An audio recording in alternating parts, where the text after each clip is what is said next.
Welcome back to Grace Walk Farm. It is a cloudy but very hot day here on the homestead, and I am checking on the garden, and it's becoming apparent that the seasons are changing. Spring is leaving us and summer is here, because look behind me. Do you see all of the flowers in that bed? What is happening is all of the brassicas are bolting, meaning it's too hot and they are just done. There's flowers forming on all of my turnips, all of my radishes, my kale. And all this means is things are going to seed. The flowers produce the seeds so the plant can reproduce a new generation, because it knows it's not going to be able to survive in this heat. So this means it's time to harvest what we can of the spring crops, which we have a good bit here to work with. And we need to replace these crops with summer vegetables. Over the next few days, I'm going to be out here working on transitioning the garden from spring to summer and adding in some things like bush beans, bush cucumbers, squash, lots of things to fill these spaces where my beautiful plants have decided to go to seed. It's always risky growing these brassicas in the spring here in North Carolina. They don't generally grow well, but I give it a try still. I'm optimistic, if nothing else. So anyway, we're going to get to work, and I'll keep you posted as we go.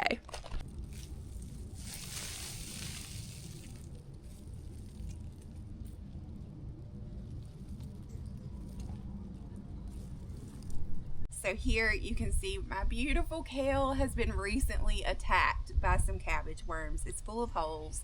Still tastes delicious. You can still eat your plants even if they've been destroyed by the bugs, but we really want to prevent this from happening.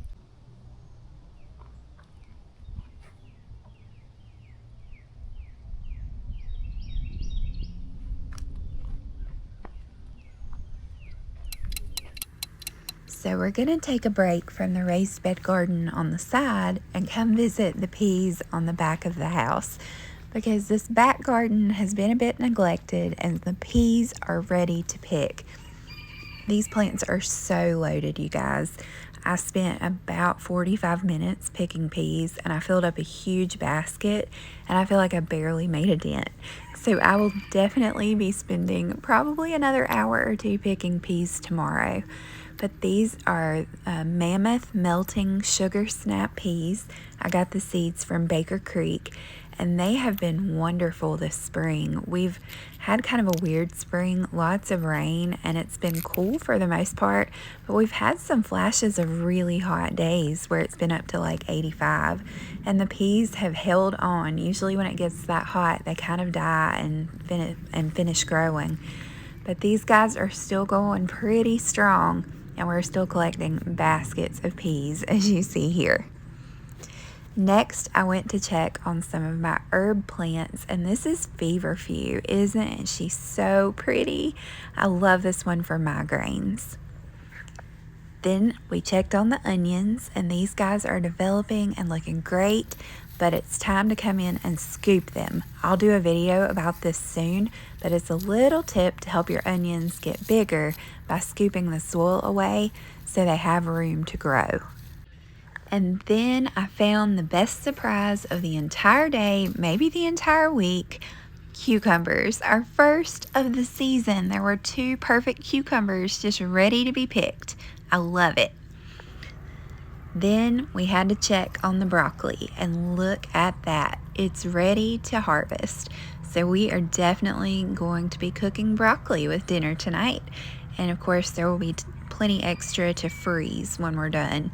But we grew a lot of broccoli this spring, and it's coming in right in the nick of time before it gets too hot to survive.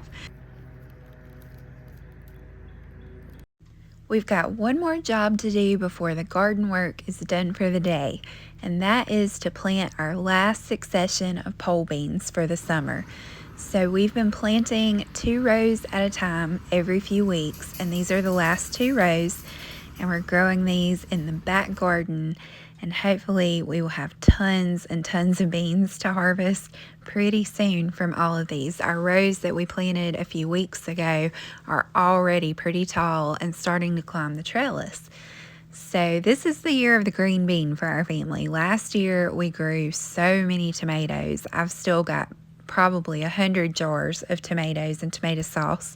So we won't need to can much in the way of tomatoes this summer, but we do need green beans. We are completely out of canned green beans, which is like a tragedy. It's a staple. That can't happen. So this year we're actually doubling the amount of pole beans that we normally grow so that we can refill the pantry and make sure we won't run out of pole beans again. Now, for those of you who like the details, let me tell you a bit about how we're growing our pole beans. We are planting these below cattle panel trellises mounted to T-post, and they are 16 feet long, 4 feet wide, or a little over 4 feet, and they're mounted 18 inches off the ground, so we get extra height. We are planting Blue Lake pole beans, and we're planting our beans 4 inches apart. So hopefully that gives you some guidance, but spoiler alert, and maybe a little hack for you, the spokes on your cattle panels are about 4 inches apart. So just kind of plant one everywhere you see a vertical spoke on the trellis above where you're planting. And that helps you get your spacing right without stressing too much about it. Plus, I'm a total chaos gardener at heart, and there's no way that I'm going to stop and be bothered to get out a tape measure or a ruler and check my spacing. Like, I really don't care that much. And for those of you that do, I really admire, like, your dedication to having those beautiful tidy rows. Like, I really think your gardens are beautiful, but girl, I'm just not that patient. So, this is how we do it, and it works pretty well for us. So, maybe it'll work for you too. Give it a try.